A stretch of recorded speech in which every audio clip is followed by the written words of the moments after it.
Halo, balik lagi dengan gue di sini Tegar Irsyad. Hari ini, hari Kamis pagi, yang dimana matchday ketiga udah selesai ya, ditutup dengan pertandingan antara Hungaria melawan Jerman dan juga ada Perancis melawan Portugal. Yang dimana di grup F ini benar-benar seru banget juga pertandingan tadi bisa gue lihat ya, dimana si Jerman ditahan imbang 2-2 oleh Hungaria di luar dugaan, dan juga ada Perancis yang ditahan imbang juga oleh Portugal dengan skor 2-2 juga. Ini dimana dicetak oleh Benzema 2 gol dan juga ada Ronaldo dengan 2 gol juga. Keren banget. Dan juga nanti gue akan bahas lagi untuk nama-nama yang udah lolos ke babak 16 besar ya, karena juga gue belum lihat nama-namanya siapa aja yang akan bertemu dengan siapa aja, belum gue lihat juga. Dan juga nanti akan kita bahas lagi untuk susunan tim di matchday keempat ya. Ini mana di sini di matchday keempat teman-teman dikasih wildcard gratis oleh Fantasy Euro. Mirip di matchday pertama ya, teman-teman dikasih unlimited transfer. Jadi bisa kita bilang juga wildcard ya, untuk ini ya, wildcard, free wildcard dari Fantasy Euro yang bisa teman-teman gunakan. Dan juga gue udah susun juga untuk first draft dari wildcard kali ini. Dan untuk itu langsung aja untuk first draft wildcard di babak knockout Fantasy Euro matchday keempat. Let's go. Oke, sebelum itu langsung aja gue akan melihat untuk siapa aja yang lolos di babak group stage ini, siapa aja yang akan bertanding di babak 16 besar. Jadi untuk itu langsung aja kita nyalain screen recorder seperti biasa, langsung aja. Ya, udah kebuka dan bisa kita lihat ya untuk pertandingannya. Hari ini ada 2 sama tadi seperti gue bilang, Perancis Portugal, dan ada Jerman 2 sama juga. Dan untuk itu langsung aja kita buka yang yang grup dulu ya. Dan di grup A ini yang lolos ada 3 ya, Italia, Wales, dan Switzerland dengan 4 poin ya. Switzerland ya, sama poinnya sama Wales 4 poin juga.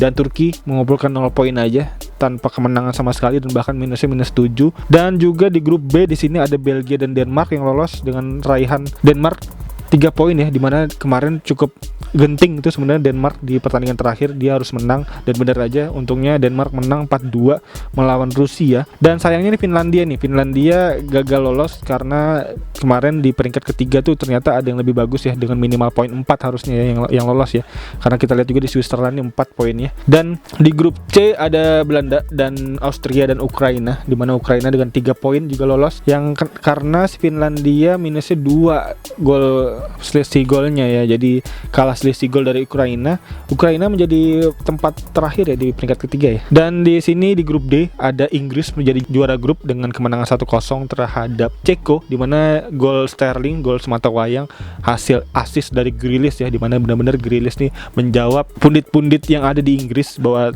Southgate nih benar-benar kan dikritik ya, bahwa si Grealish kenapa nggak dimainin, si Sancho kenapa nggak dimainin, dan akhirnya benar aja Southgate mainin Grealish dan tentunya berkontribusi terhadap gol kemarin, cukup keren. Dan selanjutnya di grup D ini ada Kroasia yang lolos juga, yang mengejutkannya di mana dia berhasil berada di posisi kedua untuk di akhir pertandingan di grup D, hasil kemenangan dengan Skotlandia kemarin ya. Coba kita lihat. Iya, 3-1 kemarin kemenangan Kroasia terhadap Skotlandia. Dan selanjutnya di grup lagi kita lihat di sini ada Ceko menempati posisi ketiga, yang dimana di grup D ini artinya di peringkat pertama ini akan melawan peringkat 2 dari grup F, dimana itu artinya dia akan melawan Jerman. Inggris akan melawan Jerman di babak 16 besar, big match lagi. Dan selanjutnya di grup E, di mana grup E ini cukup keren tadi jam 11 malam ya, bahwa pertandingannya selesai dengan skor 5 berapa tadi? Gua lupa. 5-0 terhadap Slovakia. Benar-benar Spanyol nih ngamuk ya setelah dicerca abis-abisan oleh banyak pundit ya. Benar-benar ngamuk dengan skor 5-0, langsung ngebantai Slovakia. Dan ada Swedia yang menang 3-2 terhadap Polandia. Yang benar pertandingannya cukup seru ya, dimana Swedia berhasil menang di menit-menit akhir, gila loh, dengan gol Claesson ini 90+4, dan dimana juga sempat 2 sama dari Lewandowski ya, menyampaikan kedudukan. Cuma memang sayangnya nggak cukup untuk Lewandowski bisa berhasil menyelamatkan Polandia dari kekalahan tersisih di grup E ini, dimana Polandia hanya mengumpulkan 1 poin aja. Dan selanjutnya ada Slovakia yang gagal lolos juga, dimana Slovakia ini hanya berada di posisi ketiga dengan poin 3 poin aja, dan juga minusnya banyak banget nih, -5 hasil kekalahan dari Spanyol, disayangkan jadi nggak bisa lolos. Dan selanjutnya di grup F ini ada Perancis, Jerman, dan Portugal, di mana Jerman dan Portugal berhasil lolos dengan poin yang sama ya, sama-sama 4, dan selisih golnya juga sama +1.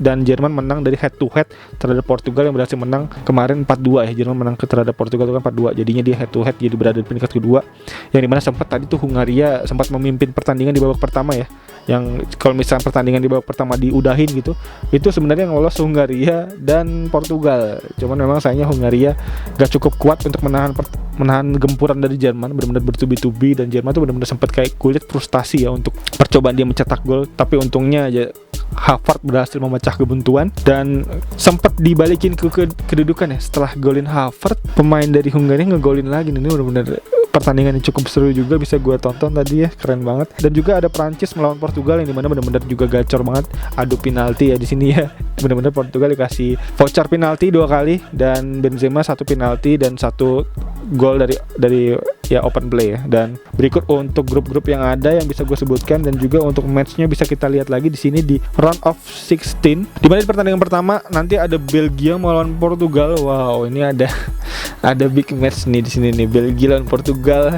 gila. Dan selanjutnya ada Italia melawan Austria di hari Minggu, di mana Italia cukup keren sih, bisa harusnya nih untuk pemain-pemain yang bisa digunakan ya, kayak Berardi, Insigne, Immobile, Spinazzola, dan ada siapa lagi tengah, Donnarumma juga bisa. Yang dimana for information juga untuk teman-teman semua, bahwa di babak matchday keempat ini teman-teman dikasih batas minimal 4 pemain, jadinya 4 pemain untuk satu tim yang sama. Jadi teman-teman bisa pakai 4 pemain dari satu negara ini. Misalkan pakai Italia bisa jadi 4. Di situ misalkan ada Immobile, ada Insigne, ada Berardi, ada Spinazzola, bisa dipakai 4-4-nya. Dan ada Austria itu ada Arnautovic, ada Kalajic, ada Alaba juga, tapi untuk kansnya pasti Italia lebih oke. Dan selanjutnya ada Prancis melawan Switzerland. Prancis hari Selasa jam 2 pagi lawan Switzerland, juga cukup, sebenarnya Prancis cukup di atas angin harusnya dari statistik yang ada ya. Switzerland cukup underdog di sini. Dan juga selanjutnya ada Kroasia melawan Spanyol, di mana Kroasia melawan Spanyol ini pertandingan yang bisa gue bilang cukup juga seru ya. Dan di mana Kroasia kita tahu ya, finalis Piala Dunia 2018 ini cukup mengejutkan, kayak bisa gue bilangnya telat panas juga untuk di babak knockout kemarin, dan kayaknya juga cukup seru nih, cukup menjadi pertandingan yang bisa kita tonton. Dan selanjutnya di sini ada Swedia melawan Ukraina, tim Eropa Utara ya, Eropa agak-agak dingin, Ukraina dan Swedia. Ukraina itu Eropa Timur ya. Dan juga cukup berimbang kalau ini ya, bisa kita lihat Yarmolenko, dan ada di Swedia tadi ada siapa namanya yang golin, gue lupa. Ada Claesson ya, Swedia cukup oke harusnya. Dan selanjutnya ada Inggris melawan Jerman. Wow, Inggris lawan Jerman nih juga salah satu big match ya. Selain tadi Belgia lawan Portugal, sekarang ada Inggris lawan Jerman. Cukup oke, harusnya bisa ditonton ya. Gue megang Inggris sih sebenarnya untuk di pertandingan ini ya, karena harusnya untuk pemain-pemainnya lebih lengkap. Untuk Inggris lebih merata harusnya untuk skuadnya yang ada dibanding Jerman. Jadi gue megang Inggris untuk pertandingan kali ini. Dan selanjutnya ada Belanda lawan Ceko. Belanda harusnya bisa berada di atas angin harusnya lawan Ceko ya. Yang dimana Belanda ada Depay, ada Wijnaldum, ada Dumfries bisa dipakai. Dan selanjutnya ada Wales lawan Denmark. Cukup seimbang nih Wales. Ada Bale juga di situ. Kayak gue akan pakai Bale sih besok untuk di pertandingan besok lawan Denmark. Dan juga gue udah menyusun untuk susunan wildcard yang ada, yang bisa teman-teman pertimbangkan tentunya untuk bisa teman-teman gunakan. Tapi sebenarnya ini masih draft banget ya, bisa banget berubah untuk di final. Untuk squad selection nanti akan gue bawakan juga untuk tim selection di hari Sabtu, dan untuk first draft awal nanti akan gue bawakan untuk di segmen selanjutnya. Jadi untuk itu langsung aja untuk first draft wildcard di babak knockout Euro Fantasy 2020 ini, let's go.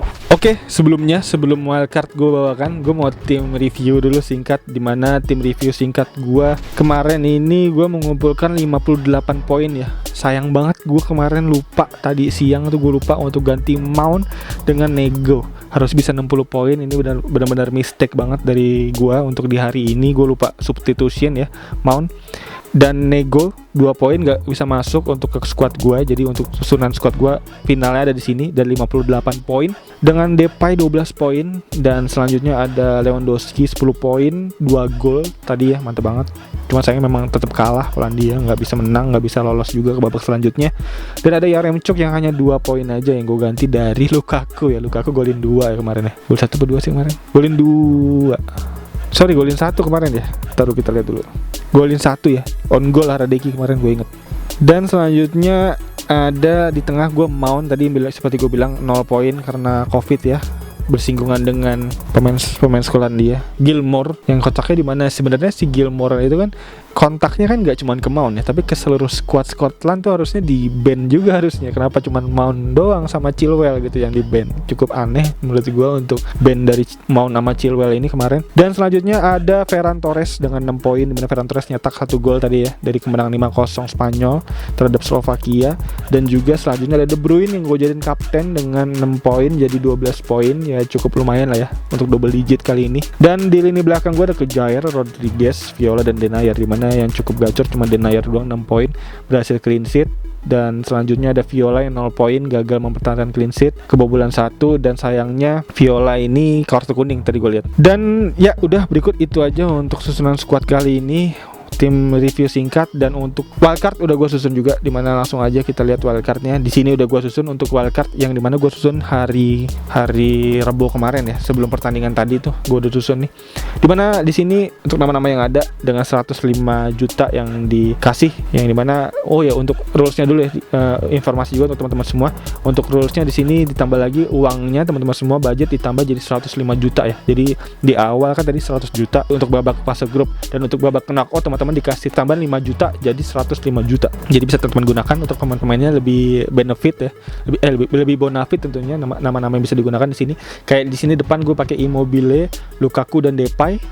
Belgia, Italia, dan Belanda. Cuman memang Belgia ini nanti akan melawan Portugal, cukup berat, jadinya kayaknya harus gue gantiin ntar Lukaku nih. Mungkin gue ganti sama dari Prancis ya, karena Prancis lawannya Swiss juga, lebih mudah harusnya. Jadi mungkin bisa gue ganti dengan Griezmann nanti Lukaku, atau mungkin sekarang aja gue ganti ya. Ntar lah, gampang. Jadi Lukaku mungkin bisa gue ganti dengan Griezmann nanti. Dan ada Depay lawan Ceko, cukup bisa dibilang cukup oke untuk fixturnya. Dan ada Bale lawan Denmark, ya cukup oke juga, seimbang juga untuk tim yang ada di sini, Wales lawan Denmark. Dan ada Wijnaldum juga lawan Ceko, cukup bisa gue pertahankan. Dan De Bruyne lawan Portugal juga, kayaknya harus gue ganti nih untuk squad dari Portugal. De Bruyne mungkin bisa gue ganti juga dengan pemain Perancis ya. Mungkin siapa ya? Pogba, atau iya mungkin bisa gue swap dengan pemain Perancis ya untuk pemain Belgia ini. Dan juga ada Berardi di sini lawan Austria, bisa juga cukup oke untuk digunakan.